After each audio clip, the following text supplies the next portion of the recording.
No 10. līdz 20. augustam Mazirbē notiek mākslas plenērs Līvzeme 2016, kura laikā mākslinieki darbos iemūžina piekrastes cilvēkus un ainavas. Mazirbē mākslinieku plenērs jau notiek 4. gadu, un 2 no tiem tas ir startautisks.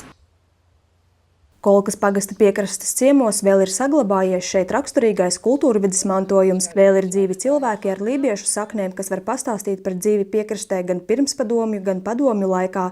Arvien vairāk piekrastes ciemos vietējos ļaudis nomaina vasarnieki, tāpēc plenēra organizatoriem ir svarīgi novērtēt un mēģināt fiksēt raksturīgos lībiešu krasta vaipstus. Mēs varbūt esam šeit dzīvojam, pieraduši un nevienmēr novērtējam to unikālo, kas mums ir, šo klusumu, šo skaisto dabu, šis skaistās debesis, šo skaisto jūru.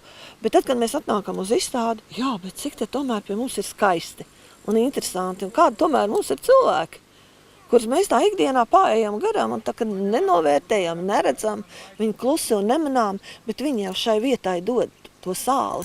Viņi jau ir tie, kas šo vidi veido. Un tā, to mums tā kā mēs gribam iemūžināt un parādīt. Tad šis plenērs ir iemesls, kā iepazīties ar pasaules māksliniekiem un viņus iepazīstināt ar Latviju un Mazirbi, ar lībiešu krastu.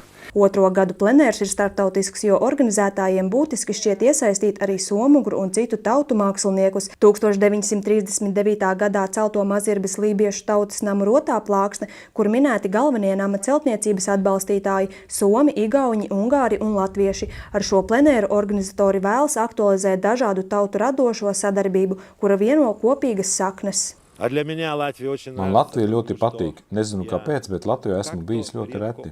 Latvijā esmu bijis uz vienu plenēru, Pedvālē, Sabelē, un tas bija 15 gadus atpakaļ. Bet šogad jau šis man Latvijā ir 3. plenērs, kuru apmeklēju. Es vēlos vairāk iemācīties par latviešu kultūru, dzīvesveidu un to, kas notiek latviešu dvēselēs. Es vēlos tās uztvert un izzināt dvēseles un pēc tam to arī uzgleznot.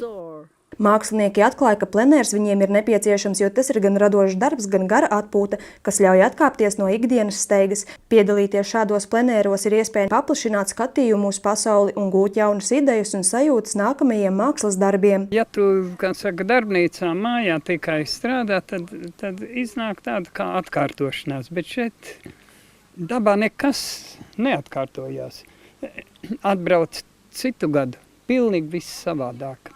Pamazām veidojas šai vietai nozīmīgu un interesantu lībiešu un vietējo iedzīvotāju portretu galerija, kas paliks kā šodienas liecība nākotnei. Plenērā tapušie darbi būs apskatāmi Mazirbē, Ventspilī un Dundagā. Simona Antļika, Terēza Matisone, Talsu televīzija.